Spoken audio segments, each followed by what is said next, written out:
तो आज मैं एक ट्रेड लिया था, बट एक्चुअली मतलब जस्ट व्यू किया था, मतलब कोई ओरिजिनल आज का ट्रेड नहीं लिया, पर जस्ट जो मतलब जस्ट एक पोस्ट किया था ग्रुप में, जैसे कि मेरा अंदाज़ सही है या गलत है उसको देखने के लिए सिर्फ मैं एक पोस्ट किया था, पर वो ट्रेड ओरिजिनल नहीं था। ठीक है,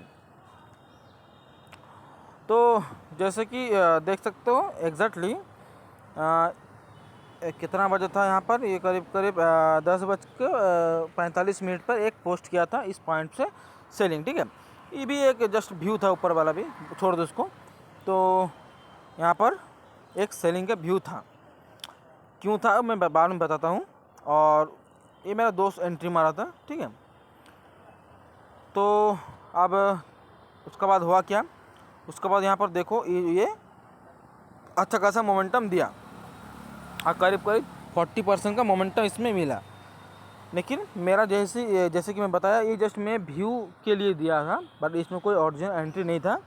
इसीलिए क्योंकि यहाँ पर अगर देखा जाए तो थोड़ा सा हमको मतलब आज एक थोड़ा सा नया चीज़ बनाया था, तो इसलिए मैं यहाँ पर प्रैक्टिस करने के लिए थोड़ा सा दे दिया। ठीक है, अब बात है कि इस पॉइंट पर सेल क्यों किया गया है और मेरा जो एंट्री था वो उसका सही था या गलत था। ठीक है, जैसे कि पहला पॉइंट यहाँ पर क्या है, मार्केट का ओवरऑल जो डायरेक्शन है वो डाउन ट्रेंड में है। ठीक है, यहाँ पर क्लियर कट देखो डाउन ट्रेंड में अब है। उसके बाद क्या हुआ, बाइंग साइड में गया। ठीक, तो मतलब डाउन ट्रेंड मार्केट में फर्स्ट टाइम बाइंग ओपनिंग हुआ है। उसके बाद क्या हुआ, गैप अप खोला, गैप अप खोल को कंटिन्यू नीचे नामा। अब कंटिन्यू नीचे नहीं जा सकता, सपोर्ट क्रिएशन के बाद बाइंग ओपनिंग होता है।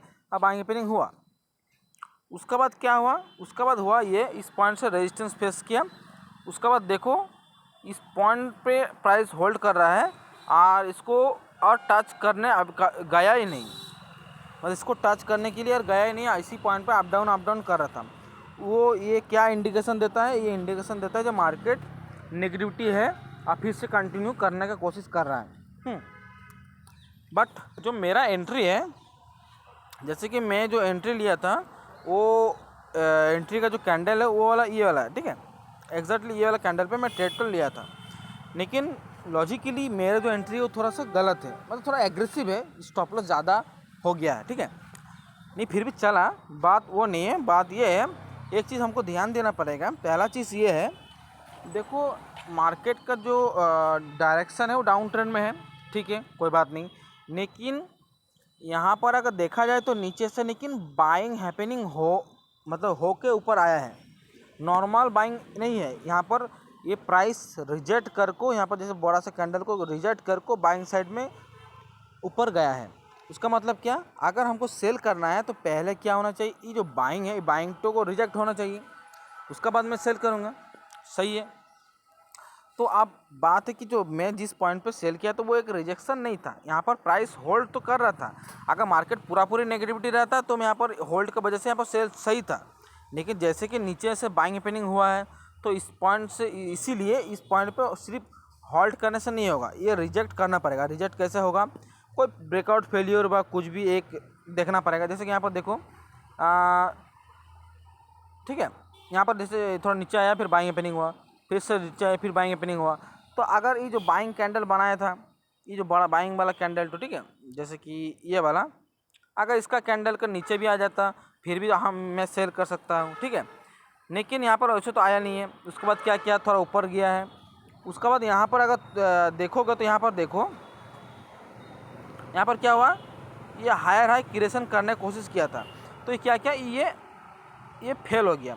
तो एग्जैक्टली ये वाला जो कैंडल है, ठीक है, ये वाला जो रेड कैंडल है, ये कैंडल पे मैं सेल कर सकता हूँ। क्योंकि यहाँ पर देखो जो इस पॉइंट से क्या हो रहा था, ऊपर जाने की कोशिश कर रहा था। इस पॉइंट से ऊपर जाने की कोशिश किया, नहीं क्या हुआ, इसको ब्रेकआउट दिया, यानी कि ब्रेकआउट फेल हो गया।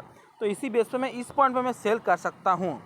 तो बात यही है, मेन बात यही है, जो अगर मार्केट का ट्रेंड डाउन ट्रेंड में है, लेकिन अगर नीचे में प्राइस सेलिंग रिजेक्ट होकर अगर बाइंग हैपनिंग होता है, तो मैं जब सेलिंग करूँगा दोबारा, अगर मेरे को दिखाए तो, जैसे कि यहाँ पर दिखाया, लेकिन मैं रिजेक्शन के बाद ही सेलिंग कर सकता हूँ। मतलब डायरेक्ट हॉल्ट का बेस पे मैं सेल नहीं कर सकता, जैसे कि मैं आज जो किया था वो वैसे नहीं कर सकता। मैं रिजेक्शन के बाद सेल कर सकता हूँ, जैसे कि मेरा स्टॉप लॉस सही बैठ है, नहीं तो ज़्यादा स्टॉप लॉस हो जाएगा, चांस रहेगा जो स्टॉप लॉस हिट हो जाएगा। ठीक है, बस इतना ही बताना था, इसीलिए मैं वीडियो तो बनाया हूँ। हाँ, और लेकिन आज मेरा कोई ओरिजिनल ट्रेड नहीं है, आज ये पकड़ सकते हो कि कोई ट्रेड नहीं है। ठीक है, जस्ट व्यू था, बस वो जस्ट प्रैक्टिस के लिए। ठीक है, बस इतना ही। मतलब मेरा पहला ये इच्छा था कि बाइंग साइड पे मैं ट्रेड लूँगा, लेकिन ये जो बहुत फास्ट मोमेंटम दिया, इसलिए हमको ये ट्रेड हमको सही से मिला नहीं, इसीलिए मैं इस पॉइंट पे ट्रेड तो लिया नहीं और सेलिंग साइड में। ठीक है, चलो ठीक है, बस इतना ही बात बताना था। और सिंपल बात है, अगर ऑप्शन का चार्ट जैसे कि देखोगे तो बहुत अच्छा खासा मोमेंटम दिया, करीब 50% का मोमेंटम दिया। जैसे कि मेरा एंट्री देखो इस पॉइंट पर था। ठीक है, अगर देखोगे तो मेरा स्टॉप लॉस देखो 12% हो जा रहा। ठीक है, इसीलिए मैं बोल रहा 12-13% हो जा रहा। इसीलिए अगर मैं सही जगह एंट्री लेता, अगर इधर कहीं एंट्री लेता मैं,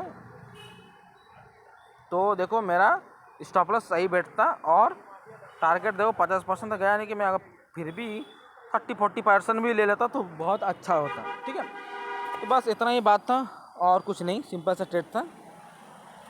ठीक है, नेक्स्ट दिन मिलते हैं नया सेटअप के साथ।